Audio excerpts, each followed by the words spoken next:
A guerra que acontece entre Israel e Palestina não é uma guerra e eu posso provar. O povo da Palestina tem enfrentado condições de vida extremamente difíceis, vivendo em circunstâncias que muitas vezes são consideradas subhumanas. Isso desde 1948, com a invasão de Israel sobre as terras palestinas. Sem uma fiscalização efetiva dos direitos humanos, os palestinos têm enfrentado restrições diárias em suas vidas. Desde a liberdade de movimento até o acesso a recursos básicos como água potável e serviços básicos de saúde. Agora vem a pergunta: como que um povo sem qualquer direito, sem qualquer acesso livre e que vive em um apartheid no objetivo de uma limpeza étnica e mais do que isso, que vive em uma prisão a céu aberto com um muro 700 quilômetros que faz com que nada chegue até eles, conseguem guerrear com um país que é considerado uma das melhores forças armadas do mundo? Será uma guerra ou um genocídio? Após 76 anos de colonialismo e limpeza étnica, isso que aconteceu é um ataque ou é autodefesa?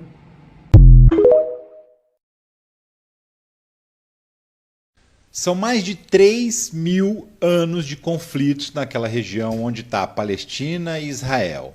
3.000. Desde que os hebreus conquistaram Canaã no ano de 1200 a.C. Hebreus que a gente chama hoje de judeus. Nesses milhares de anos foram muitos conflitos, muitas conquistas e reconquistas de território, muitas mortes, muitas guerras, mas a situação piorou bastante nos últimos 75 anos. Esse vídeo aqui é um apanhado rápido sobre o que está acontecendo no Oriente Médio para te ajudar a se situar e a você não sair abraçando a causa de um dos lados sem saber o que realmente está rolando, tá? Então, dedo no like, engaja comigo e vamos nessa. Seguinte, esse conflito é o típico caso em que está todo mundo errado. Todo mundo. Não bastasse a disputa pelo território palestino, que já acontece há milhares de anos, a Organização das Nações Unidas deu um jeitinho de piorar as coisas em 1947, quando ela aprovou a criação de 2 estados, um judeu, outro árabe. A ideia era dividir o território mais ou menos ao meio para todo mundo ter o seu país e viver em paz. Mas tinha um problema: Jerusalém. A cidade histórica é importante para 3 religiões grandes: o islamismo, o judaísmo e o cristianismo. E ninguém queria abrir mão de Jerusalém. Então a ONU propôs que ela fosse uma cidade internacional, ou seja, ninguém é dono, para todo mundo ser obrigado a conviver em paz. Não deu muito certo, porque os judeus e os árabes não concordam com a divisão. Os 2 povos acreditam que são os únicos donos daquelas terras e que o outro é que deveria sair de lá. No início do século passado, a população era quase toda árabe, mas os judeus começaram a migrar de volta para ocupar os espaços que estavam com os palestinos naquele momento. Em 1948, o povo judeu declarou independência e a criação do Estado de Israel. E os árabes não aceitaram. Começaram a bombardear o país já no dia seguinte da declaração. Mas Israel conseguiu vencer a guerra e ainda tomou metade do território árabe-palestino. Depois disso, os israelenses ficaram com 75% do território e a Palestina com 25%. E ainda assim, em 2 territórios separados. Um é a Cisjordânia, que fica a leste de Israel. A Cisjordânia é governada pela Autoridade Nacional Palestina, que não é radical. Lá é bem menos problemático, embora Israel também ocupe a maior parte do território deles, inclusive com militares. Israel jamais cumpriu o acordo aprovado pela ONU e sempre ocupou os territórios que eram para ser só palestinos. O outro território que ficou para os árabes é a faixa de Gaza, que fica no sul. Gaza é uma faixinha estreita de terra com 41 quilômetros de comprimento e 9 quilômetros de largura. Muitos palestinos que viviam em Israel foram expulsos e tiveram que ir para Gaza, que é um lugar super lotado de pessoas. Nessa área, que não chega a 30% do tamanho da cidade de São Paulo, vivem 2 milhões de pessoas, quase todo mundo na miséria. De cada 10 palestinos, 8 estão desempregados e praticamente todos os habitantes dependem de ajuda humanitária para sobreviver. Mas além dos civis, que são as verdadeiras vítimas, Gaza também tem Hamas, que é um grupo considerado terrorista pelos Estados Unidos e pela Europa. Mas eles são mesmo terroristas? Eu diria que sim. Por quê? Porque eles também não aceitam nenhum tipo de acordo de paz. Eles querem tomar o território de volta à força e não há diplomacia que funcione com eles. Então, sim, são terroristas. E Israel é vítima desses terroristas? Então, do mesmo jeito que acontece na Palestina, o povo israelense é vítima, mas o governo não é não. De jeito nenhum. O governo de Israel mantém o povo de Gaza num verdadeiro campo de concentração gigante. Israel controla todas as fronteiras de Gaza e não deixa ninguém entrar nem sair. Até a ajuda humanitária só entra com autorização dos israelenses. E vira e mexe, eles bombardeiam Gaza, contaminam a água, cortam a internet, cortam a luz. Existem regiões em Gaza que têm no máximo 4 ou 5 horas de energia por dia. É uma briga muito desigual, porque Israel tem um dos exércitos mais poderosos do mundo, além de uma tecnologia altíssima de defesa. E ainda tem a ajuda dos Estados Unidos. Por isso, é até de se estranhar que essa defesa tenha falhado e o Hamas tenha conseguido entrar e fazer o maior ataque dos últimos 50 anos. Agora, Israel convocou mais de 300 mil reservistas, além das tropas normais que já estão combatendo. E está prometendo um revide histórico. Já começou cortando o abastecimento de Gaza, não está deixando mais entrar água, luz nem comida. E está mandando uma chuva de bomba lá. As únicas vítimas de verdade dessa história são os cidadãos comuns, os civis dos dois lados, que estão morrendo, estão apavorados com esse conflito, que eu também não chamo de guerra não, viu? Guerra exige um mínimo de equilíbrio, que não é o caso. Se Israel usar todo o seu poder militar, vai varrer Gaza do mapa em poucos dias, mas os palestinos não têm força para destruir Israel. Agora, a verdade seja dita, o ataque do Hamas não tem desculpa, né? Se fosse um revide contra as tropas israelenses, vá lá. Mas eles atacaram só pessoas inocentes, mataram centenas de jovens que estavam participando de uma festa, fizeram outros tantos reféns para tentar usar essas pessoas como escudo humano. E isso é crime de guerra. Mas cortar a água, a luz, a comida de um país inteiro também é crime de guerra. E Israel está fazendo isso agorinha mesmo.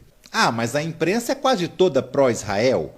É verdade. A imprensa sempre segue as ordens do Ocidente, né? Se os Estados Unidos mandam, a maioria obedece, mesmo sem pensar muito nisso.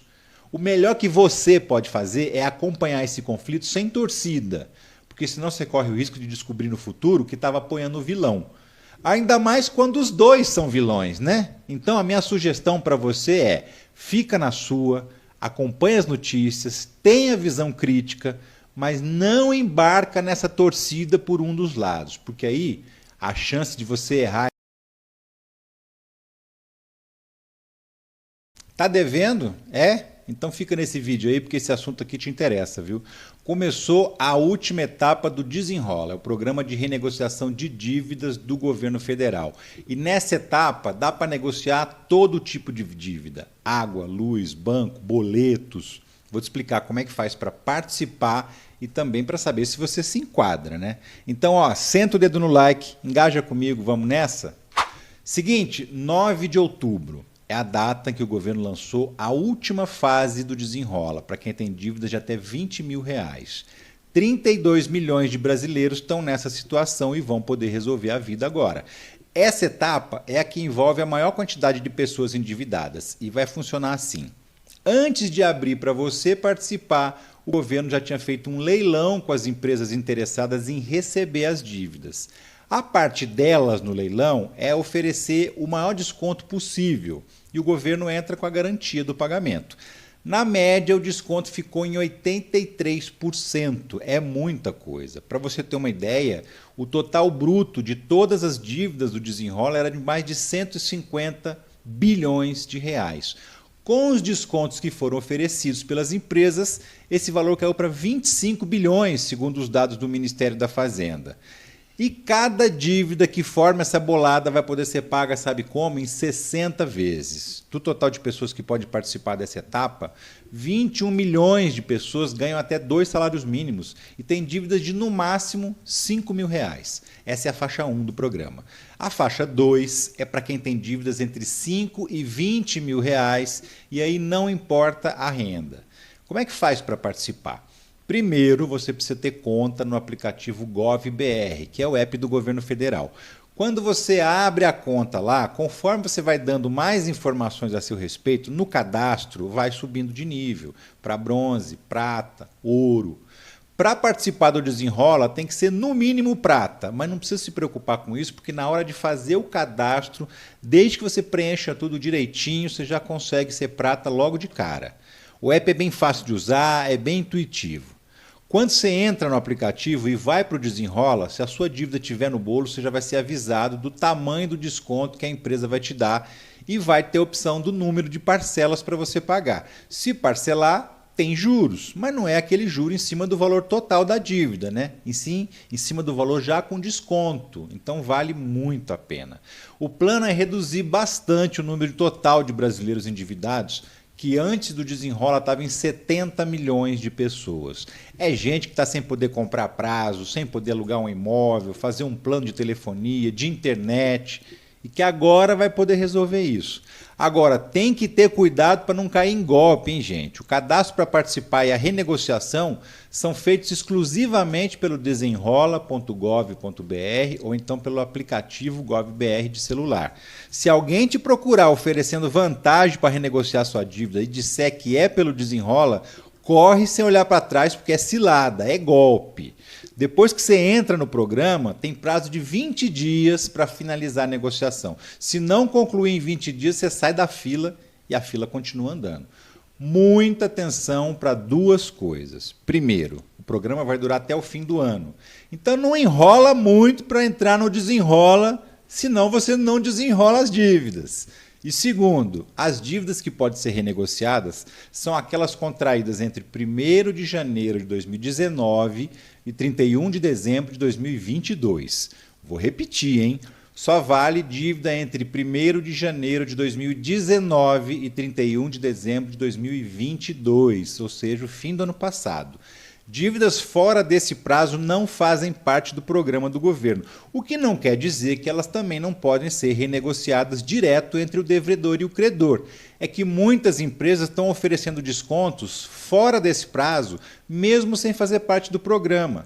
E aí, nesse caso, a negociação é direta, não passa pelo Desenrola.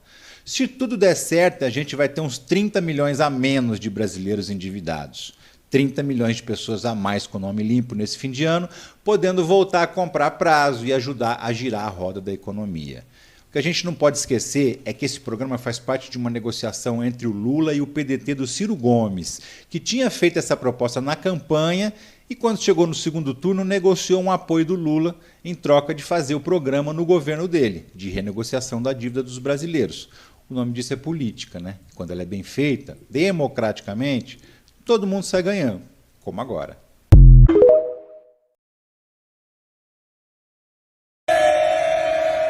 Sou brasileiro, com muito orgulho, com muito amor.